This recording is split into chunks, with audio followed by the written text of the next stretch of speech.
Assalamualaikum warahmatullahi wabarakatuh. Saya Septi Wahyuni, MPM 5021107 dari kelas 4 CPGSD, mata kuliah Telaah Kurikulum, dosen pengampu Ibu Dea Widiaswari MPD. Baiklah, di sini saya akan menjelaskan materi tentang pembelajaran tematik integratif kelas rendah. Yang pertama, pembelajaran tematik. Pembelajaran tematik adalah salah satu pendekatan pembelajaran yang mengaitkan beberapa materi pembelajaran pada kesatuan, yang kemudian dikemas dalam bentuk tema pembelajaran integratif. Konsep pembelajaran dengan memadukan materi pembelajaran dengan kehidupan nyata atau dengan keterampilan tertentu. Yang kedua, fungsi pembelajaran tematik integratif. Pembelajaran tematik integratif memiliki 3 fungsi. Yang pertama, mudah memusatkan perhatian pada tema atau topik tertentu. Yang kedua, mempelajari pengetahuan dan mengembangkan berbagai kompetensi mata pelajaran dalam tema yang sama. Yang ketiga, memiliki pemahaman terhadap materi pelajaran lebih mendalam dan bermakna dan berkesan.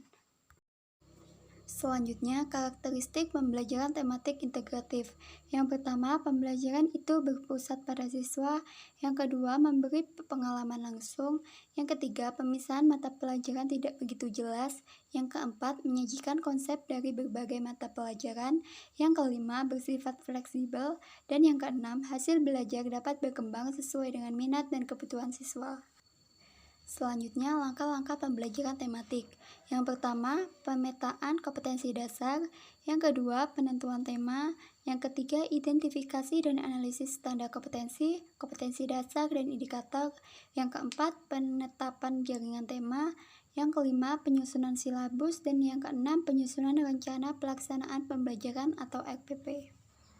Selanjutnya, pembelajaran per mata pelajaran kurikulum merdeka.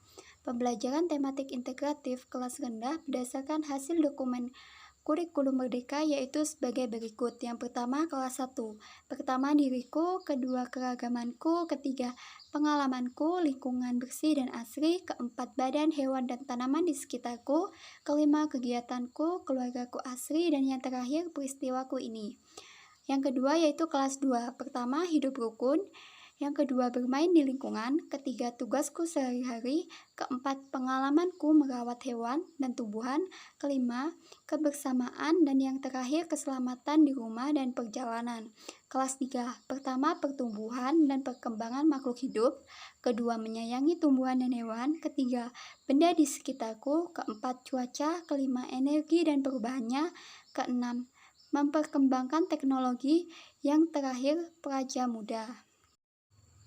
Baiklah, itulah materi yang dapat saya sampaikan. Kurang dan lebihnya saya mohon maaf. Saya akhiri. Wabillahi taufiq walhidayah. Wassalamualaikum warahmatullahi wabarakatuh.